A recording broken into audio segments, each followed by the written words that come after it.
प्रश्नोत्तर सत्संग माध्यम से आज एक प्रश्न आया है भगवान हीरे मालेगांव महाराष्ट्र से। उनका प्रश्न है कि महाराज क्या जैसे प्रारब्ध होती है ऐसे बुद्धि अपना पाता है? बहुत सुंदर प्रश्न है जी। देखिए ये बहुत गहरा प्रश्न है।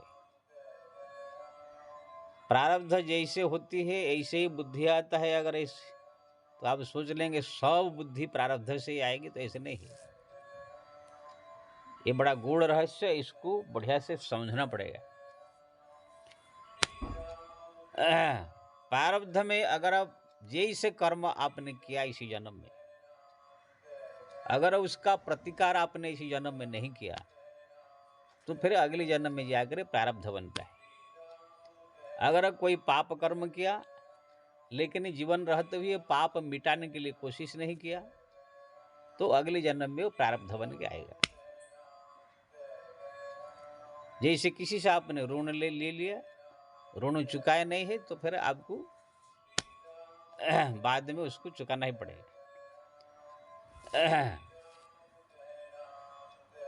लेकिन यहाँ पर अगर आपसे कोई पाप कर्म हो गया तो उसी का मिटाने का प्रायश्चित करने का उपाय है। जैसे हरिनाम संकीर्तन है, धाम तीर्थ करना है, भगवान का स्मरण चिंतन, ये सब करने से, भक्ति करने से पाप मिट जाता है। जैसे शास्त्र में लिखा है, वर्तमानाश जत पापम जत भूतम जत भविष्यति तत्सर्व पाप प्रणश्यन्ति गोविंदा नल कीर्तनम। पहले का क्या हुआ पाप, वर्तमान का ही पाप, आगे भी जो पाप हुआ है, ये समस्त पाप को हरिनाम संकीर्तन गोविंद कीर्तन जो है खत्म कर देता है। भागवत के 12 स्कंद में जो है व्यास जी लिख रहे हैं, नाम संकीर्तनम यस्यम सर्व पाप प्रणाशनम प्रणामी दुख शमनम तम नमामि हरिपरम। मैं उसी हरि को जो है प्रणाम करता हूँ जिनके नाम संकीर्तन से सर्व पापम, समस्त पाप जो है नष्ट हो जाते हैं। तो अगर ये संसार में जीवन रहते है कोई पाप कर्म ऐसे हो जाता है तो अगर हरिनाम संकीर्तन है, नाम जप है, भगवान का स्मरण है, धाम तीर्थ आज कर रहे हैं, भक्ति कर रहे हैं, तो यहाँ पर वो नष्ट हो जाएगा, फिर वो प्रारब्ध बन करके नहीं आएगा। अगर कोई पुण्य कार्य कर रहे हैं, यानी किसी को दान किया, किसी को भोजन करा दिया, किसी को जो है सहयोग कर दिया, किसी जो है गरीब को दान दे दिया, ये सब धर्म कार्य है। कुआं खोदवा दिया, जलाशय खोद, ये सब अन्य क्षेत्र खोलवा दिया, ये सब धर्म है। इस सब करने से मुक्ति नहीं, ये सब करने से स्वर्ग प्राप्त होगा या तो अगली बार कोई अच्छा घर में जन्म होगा। तो ये पुण्य करने से अच्छा घर में जन्म होगा, पाप करने से नरक में जाएगा। लेकिन ये दोनों को जो है नष्ट करना आप चाहते तो भगवान का नाम जप नष्ट कर देगा। भगवान का नाम, भगवान का भक्ति, ये दोनों से परे है। जब आप भक्ति करेंगे तो पाप भी नष्ट हो जाएगा, ये पुण्य भी नष्ट हो जाएगा, आपको सीधा भगवत धाम पहुंचा देगा। अगर पुण्य नष्ट नहीं होगा तो फिर स्वर्ग जाना पड़ेगा भोगने के लिए। इसलिए भगवान का नाम जप, भक्ति पाप पुण्य दोनों को नष्ट करके भगवत धाम पहुंच जाता है। तो जीवन में रहते हुए जो भी हमने पाप किया या पुण्य किया, अगर इसी का हमने नष्ट करने के लिए कोई उपाय नहीं किया, हरिनाम नहीं जपा, तो अगले जन्म में वो प्रारब्ध बन के आएगा। हाँ, प्रारब्ध भी मिटाने का व्यवस्था है। अगर बहुत नाम जपे, बहुत भक्ति करे तो पहले का के जो किस्मत भी मिट जाता है। मंत्र महामणि विषय ब्याल के, मेटत कठिन को अंक भाल के। हैं, भाल का अंक को अंक भी मिट जाता है। जैसे अमर नंदी जी, मार्कंडेय जी का मृत्यु था, फिर मिट गया। तो एक बार जब आप प्रारब्ध बन के आ गया, फिर जो जो प्रारब्ध में लिखा है वो सब समय के अनुसार अपने आप आएगा।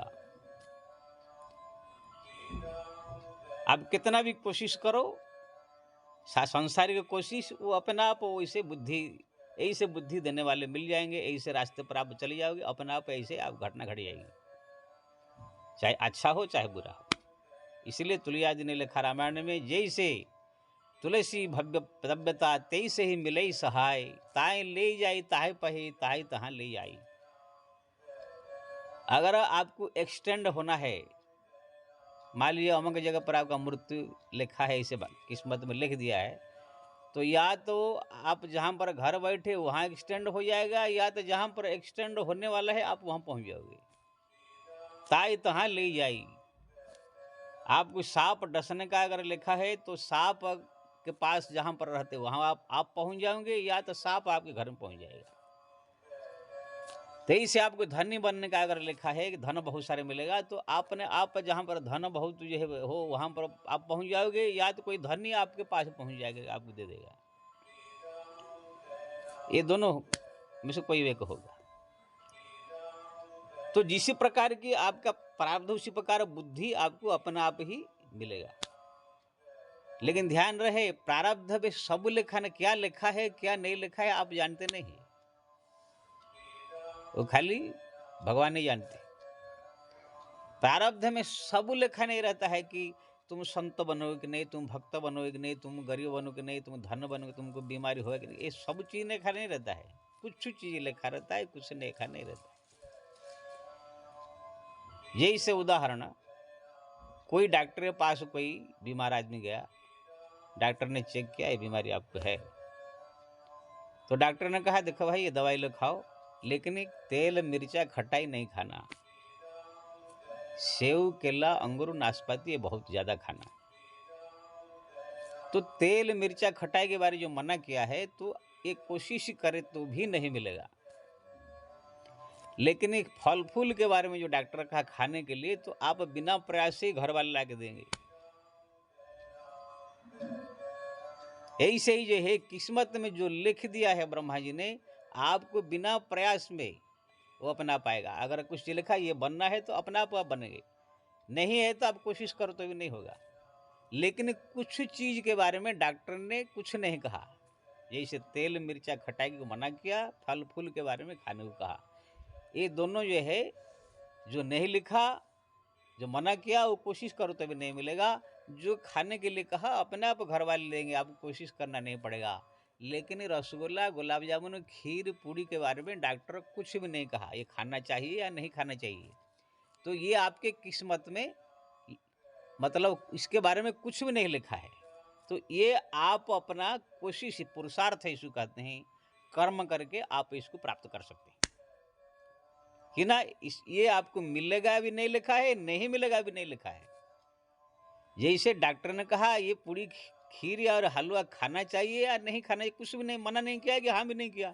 तो आप अपना पैसा पास में है तो देकर किसको भी हलवा खीर पूरी मना कर खा सकते हैं। लेकिन तेल मिर्चा खटाई पैसा देंगे तो भी नहीं मिलेगा, क्योंकि ना घर वाले देंगे नहीं, अब खाने नहीं देंगे। अब फल फूल के लिए कोशिश करना नहीं पड़ेगा, अपने आप घर वाले देंगे। ऐसे ही एक किस्मत है। अगर लिखा है आपको कि आपको एक दिन ही कोढ़ी बन जाना है, तो कितना आप कोशिश करो अपने आप ही ऐसे आप चीज़ खाओगे पियोगे, ऐसे ऐसे लोगों से मुलाकात होगा, ऐसे ऐसे शरीर में वातावरण बनेंगे, आपको कोढ़ी बन जाना है। अगर आपके किस्मत में लिखा है कि आपका शरीर एकदम मजबूत स्वस्थ होगा, तो ऐसे ही से आपको खान पीने मिलेगा, ऐसे ही से बुद्धि आपको मिलेगा, ऐसे ही से आपको जो है परिस्थिति मिलेगी, आप एकदम मजबूत हो जाएगा। जो लिखा है वो अपना वो बुद्धि ऐसे बनेगा आपका। लेकिन कुछ चीज के बारे में कुछ नहीं लगा, आप राजा बनेंगे कि नहीं, मंत्री बनेंगे कि नहीं, नेता बनेंगे कि नहीं, धनी बनेंगे कि नहीं, गरीब, ये सब कुछ बार कुछ नहीं लिखा है मान लीजिए, तो आप ये सब अपना प्रयास करके, अपना कर्म करके जो है ये सब कुछ प्राप्त कर सकते हैं। जिसके बारे में ब्रह्मा जी ने कुछ नहीं लिखा है कि ये बनेगा कि नहीं बनेगा, वो आपके प्रयास पुरुषार्थ से प्राप्त हो जाएगा। लेकिन हम लोग को जितने जीव है, क्या हमारा किस्मत में लिखा है क्या नहीं लिखा, ये कुछ नहीं जानते हैं। अच्छा को भी नहीं जानते हैं, बुरे को भी नहीं जानते हैं, खाली भगवान ही जानते हैं। इसलिए भगवान ने कहा तुम्हारा किस्मत क्या है तुम नहीं जानते हो, अच्छा भी नहीं होगा क्या होगा नहीं जानते हो, बुरा भी क्या होगा नहीं जानते हो, कि तुम्हारा किस्मत में क्या नहीं लिखा वो भी नहीं जानते हो। इसलिए तुम्हारा कर्तव्य है जो भी कर्म सामने आता है वो कर्म करते जाओ, वो अपने आप को जो है जो प्राप्त होना चाहिए अपना प्राप्त होगा। कर्मण्येवा अधिकार से माँ फलेषु कदाचनम। खाली तुम कर्म अपना जो सामने आया कर्म करो, फल उसका जो है अपने आप विधाता या अपना कर्म जो है देगा। जैसे उदाहरण, आपकी कोई लड़की है, लड़की के लिए आपको कोशिश करना चाहिए पढ़े लिखे और युवा होने के बाद कोई एक अच्छा वर ढूंढे, ढूंढ कर उसकी शादी ब्याह करे, ये अपना कोशिश हुआ। अब वो शादी करने के बाद उनकी किस्मत में वो अब वर आगे उसका आदमी शराबी निकला, गुंडा निकला, बदमाश निकला कि उसके साथ कैसे व्यवहार करेगा उस घर में कितने बाल बच्चे होंगे कि नहीं होंगे, वो धनी होंगे कि गरीब होंगे, क्या उनके जीवन, ये सब आप कुछ नहीं कर सकते हैं।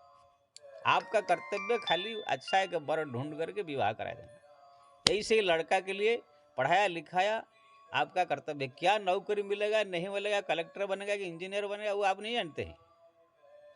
उसको ये विवाह करा दिया, आपका कर्तव्य करा दिया, लेकिन वो पत्नी कैसे मिलेगी, दोनों का कैसे बाल बच्चे होंगे, क्या ये सब आप नहीं जानते हैं।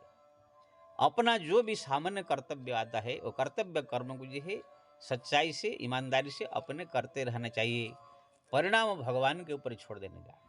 इसलिए भगवान ने कहे, अर्जुन युद्ध करना तुम्हारा कर्तव्य है, जो भी सामने आया उसके साथ डट के युद्ध करो, तीर मारो, कौन वो इसमें मरेगा, कौन जिंदा रहेगा, किसका ये युद्ध में विजय होगा पराजय होगा, ये सब किस्मत ऊपर छोड़ दो, अपने ऊपर, मेरे ऊपर छोड़ दो।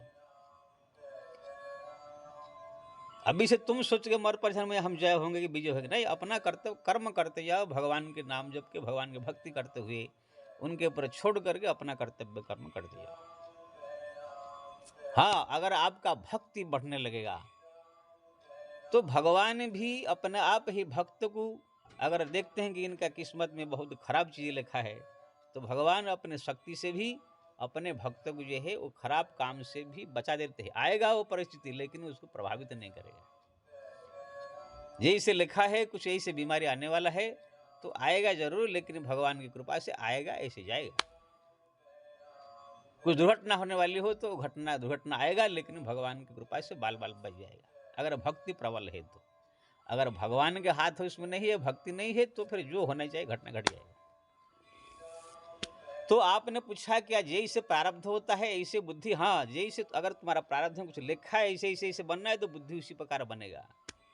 अच्छा बनना है तो अच्छा बनेगा, बुरा बनना है बुरा बनेगा, लेकिन कुछ के बारे में कुछ नहीं लिखा है तो उसके बारे में जो है बुद्धि ऐसे नहीं बनेगा। वो अपने आप अपने संग के प्रभाव से, हाँ, अपने जो है कैसे आप परिस्थिति में जा रहे हैं, किससे मिल रहे हैं जुल रहे हैं, उसी के अनुसार जो है आप प्राप्त होगा। जैसे साधु बनना, ये कोई ज़्यादा किसी किस्मत में लिखा हुआ नहीं रहता है कि ये साधु बनेगा कि नहीं बनेगा, भक्त बनेगा कि नहीं बनेगा, ये सबकी किस्मत में लिखा हुआ नहीं रहता है।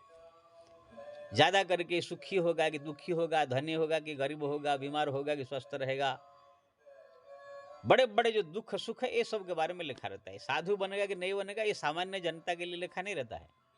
हाँ, जो पहले जन्म में बहुत साधना तपस्या किए हैं, साधु था, भक्ति किया, किसी कारणवश अधूरा रह गया, तो फिर दूसरी बार जाके जन्म लेकर के बचपन से ही भक्ति कर रहे हैं, तो उसके किस्मत में लिखा रहता है कि ये साधु बनेगा, तो बचपन से ही जन्म से वो भक्ति करने लगते हैं, तो ये मालूम पड़ता है कि ये पहले जन्म का भी साधु संत रहा होगा, इसलिए वो जन्म से ही भक्ति कर रहा है।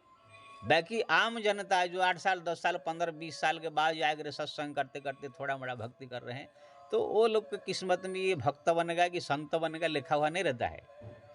वो लोग को जो है खुद कोशिश करके संत का संग करना पड़ेगा, कथा प्रवचन सुनना पड़ेगा, नाम जप करना पड़ेगा, थोड़ा सा ऐसे कोशिश करते करते करते करते तब भक्ति करते करते आगे बढ़ना पड़ेगा। लेकिन जो जन्म से ही भक्ति में लग जाते हैं वो समझ लो पहले जन्म में भी कुछ था। जैसे हम अपना बताता हूँ, मात्र 2 साल की उम्र से मैं भक्ति कर रहा हूँ, क्यों ना हमारे जो पिताजी थे माताजी थे बड़े भक्ति वाले। हमारे पिताजी तो 4 बजे उठ करके ओंकार मूर्ति राम राम राम राम दशरथ नंदन राम राम राम राम कौशल्य नंदन राम राम राम राम ऐसे पूरा 4 घंटा तक जप करते थे। मैं वहाँ उनके बगल में सोए से सुनता रहता। बचपन से ही 2 साल उम्र से ही राम नाम सुनने की, हरिनाम सुनने की जो है आदत है। हमारे गांव में संकीर्तन मंडली था, हमारे घर में ये हारमोनियम ढोलक मजीरा सब रहता है, कीर्तन कर। ऐसे परिस्थिति में हमारा जन्म हुआ कि धीरे धीरे गीता रामायण भागवत सब पढ़ने सुनने मिला, वैराग्य हो गया। इससे मैं खुद अनुभव किया कि पहले भी मैं कोई साधु संत महात्मा या कुछ था, इसलिए बचपन से इतना हमको लगा नहीं। जबकि हमारे 4 भाई में और 3 भाई को इतना इसमें इंटरेस्ट नहीं है, वो भक्ति पूजा कर रहे हैं, धर्म को मान रहे हैं, लेकिन इतना वो लोग का ये सब में इंटरेस्ट नहीं है। हमारा क्यों हो गया कि ना, ये पहले का कुछ रहता है। लेकिन जो 10 साल 15 साल 20 साल के बाद जो है या शादी ब्याह के बाद भक्ति करने लग जाते हैं, वो लोग का वो पहले जन्म का नहीं है। वो अभी इस समय संग प्रभाव से वो लोग जो है कोशिश कर रहे हैं, मिल गया। तो ऐसे लोगों को जो है कोशिश करके सत्संग करना पड़ेगा, भजन कीर्तन करना पड़ेगा, जप तप करना पड़ेगा, तब जाकर के भक्ति मार्ग में आगे बढ़ेंगे। नहीं तो फिर बीच में लोग का भक्ति छूट भी सकता है। लेकिन जो बचपन से पहले जन्म से जिसको जो आया है, कितने भी परिस्थिति आ जाए, भक्ति उनका छूटेगा नहीं।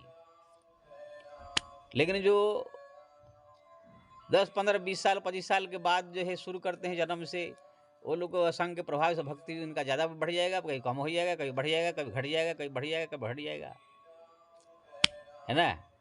तो ये किस्मत में हमारा, मैं सर्वत्र रूप में मैं कहूँगा, किस्मत में हमारा क्या लिखा है क्या नहीं लिखा हम जानते नहीं है।